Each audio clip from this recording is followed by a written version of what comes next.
नमस्कार दोस्तों, आप सभी का स्वागत है हमारे इस चैनल में। आज मैं आपको आपकी मनोकामना पूर्ति के लिए जो उपाय है उसके बारे में बताने जा रही हूँ।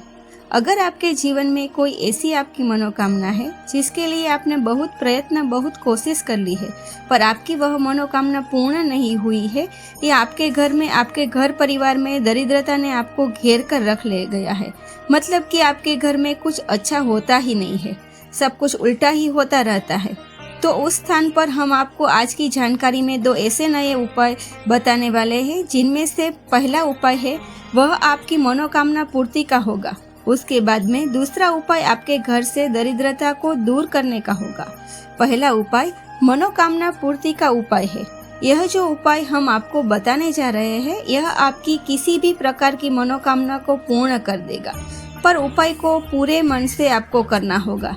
इस उपाय में आपको मात्र एक समी पत्र की आवश्यकता होगी। समी पत्र आप लोग जानते ही है, जिसमें छोटी छोटी पत्तियां होती है, जो भगवान शिव जी को बहुत प्रिय होता है। वह समी पत्र आपको लेकर आना है। अब आपको किसी भी दिन भगवान शिव जी के मंदिर जाना है, क्योंकि आप इस उपाय को किसी भी दिन कर सकते हैं। मंदिर जाने के बाद सबसे पहले आपको भगवान शिव जी की जलाधारी को अपने सीधे हाथ की हथेली से साफ करना है, मतलब भगवान के ऊपर से पूरा निर्माल्य उठाना है। निर्माल्य को उठाने के बाद आपको अपने साथ लाई हुई सामग्रियों से भगवान शिव जी की पूजन आराधना करना है। जैसे कि भगवान शिव जी पर एक लोटा जल चढ़ाकर उन पर बेलपत्र फूल से उनका पूरा श्रृंगार करना है।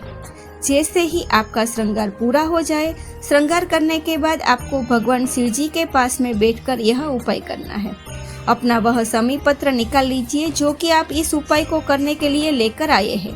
इस एक समी पत्र को आप 2 स्थानों पर चढ़ाना है और अपनी मनोकामना भगवान शिव से बोल देना है।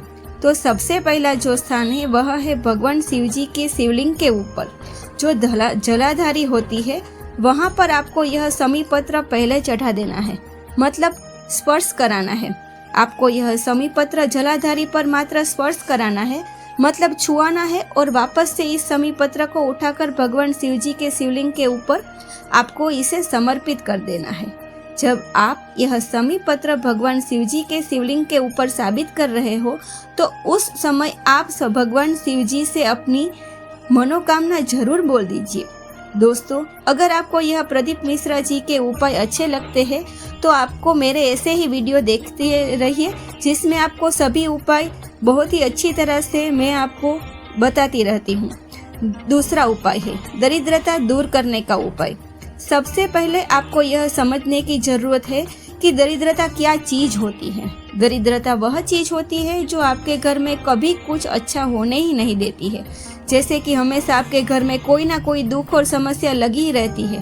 धन की समस्या होती है, रोग और बीमारी ने आपको कैद कर रखा हुआ होता है, या आप कभी खुश नहीं रहते। तो आप यह समझ लीजिए कि आपको दरिद्रता ने घेर कर रखा हुआ है। इसी 2 चीजों की आवश्यकता होगी। सबसे पहले जो चीज है वह है 2 बेलपत्र, और दूसरी जो चीज है वह है 7 समी पत्र।